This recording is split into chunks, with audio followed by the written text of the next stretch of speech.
Hello everyone, welcome back to my YouTube channel. कैसे हैं आप सब लोग? उम्मीद करते हैं सब अच्छे होंगे। फ्रेंड्स, अभी मैं जा रही हूँ गांव।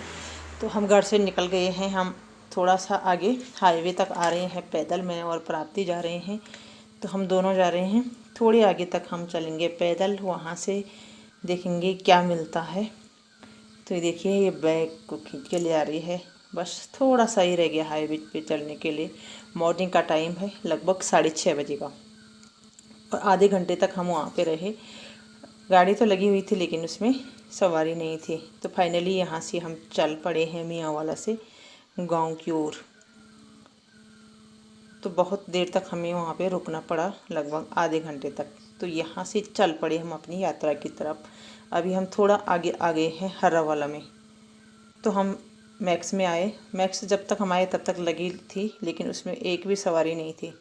फिर हमें काफ़ी देर तक रुकना पड़ा। हमने सोचा अगर रोडवेज आएगी तो उसी में चले जाएंगे, लेकिन आधे घंटे तक कुछ भी नहीं आया। फिर हम इसी में चल पड़े और ये सीधा आएगी श्रीनगर।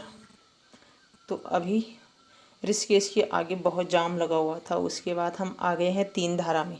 यहाँ पे ब्रेकफास्ट वगैरह कर रहे हैं लोग, लेकिन हम दोनों की होती है तबीयत ख़राब कुछ खाने से। तो मैं कभी भी आते समय या जाते समय कुछ भी नहीं खाती हूँ। तो यहाँ पे मैंने एक खीरा लिया, मैं खीरा खा रही हूँ।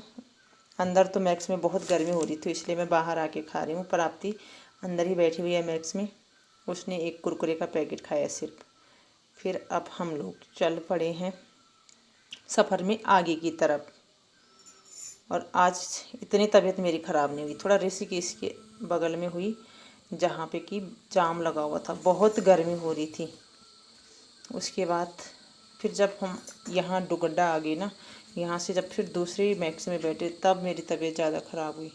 अगर सीधा चल रही गाड़ी ना तब तबीयत ख़राब नहीं होती है, थोड़ी देर अगर रुक जाए तो तबीयत बाप रे बहुत ख़राब होती है गर्मियों में। और वैसे ही खाली पेट कुछ खाए बिना ज़्यादा ही तबीयत ख़राब होती है। अभी हम आ गए हैं देवप्रयाग में, और देवप्रयाग का खूबसूरत नज़ारा थोड़ा आप लोगों के साथ शेयर करने के लिए यहाँ पे हमने कैप्चर कर लिया है। वैसे चलती गाड़ी में वीडियो नहीं बनती है, लेकिन थोड़ा सा नज़ारे जितने हमसे बन पड़े उतने हमने कैप्चर किए।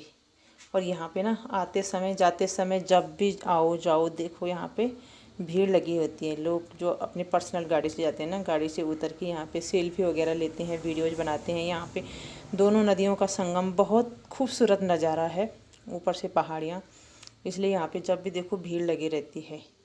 और चलिए चल पड़े हम देवप्रयाग से आगे की तरफ। तो हमारा आने का वैसा कुछ नहीं था, अचानक ही हमारा प्रोग्राम बना, क्योंकि इसका बहुत टाइम से था कि छुट्टियों में नानी के गांव जाना है। और एक बार हमने टाल ही दिया था कि अब तो स्कूल खुलने ही वाले हैं। देखिए कितनी भीड़ है यहाँ पे देवप्रयाग में। लेकिन फिर हमें अचानक ही कल ही मैंने कहा कि चलो चले आते हैं, अभी एक हफ़्ता तो है ही, चलो 2-4 दिन होके आते हैं। बहुत ज़्यादा भीड़ लगी हुई है यहाँ पे देवप्रयाग में। और कभी ऐसा नहीं हुआ कि मैं यहाँ पे रुक के वीडियो बनाई। जब भी गांव जाते हैं तो ऐसे ही चलती गाड़ी में ही बनाती हूँ। और बहुत सुंदर लगता है ऐसे गाड़ी चल रही है ना, तब यहाँ जैसे पहाड़ों की तरफ आओ तो ठंडी ठंडी हवा, बहुत अच्छा लगता है। और फाइनली हम पहुँच गए हैं घर में। घर में आते ही हाथ मुँह धुला और बहुत ज़ोरों की भूख लगी थी। मम्मी ने खाना बना के रखा है, तो फटाफट करके खाना खा लेते हैं, क्योंकि मम्मी ने भी खाना नहीं खाया था, पापा ने तो खा लिया था।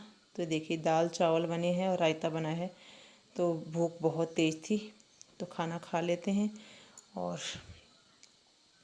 उसके बाद अब सीधा आप लोगों से मिलेंगे नेक्स्ट वाली वीडियो में। आज की वीडियो इतनी है, मिलेंगे जल्द ही एक नए ब्लॉग में। आगे का ब्लॉग गाँव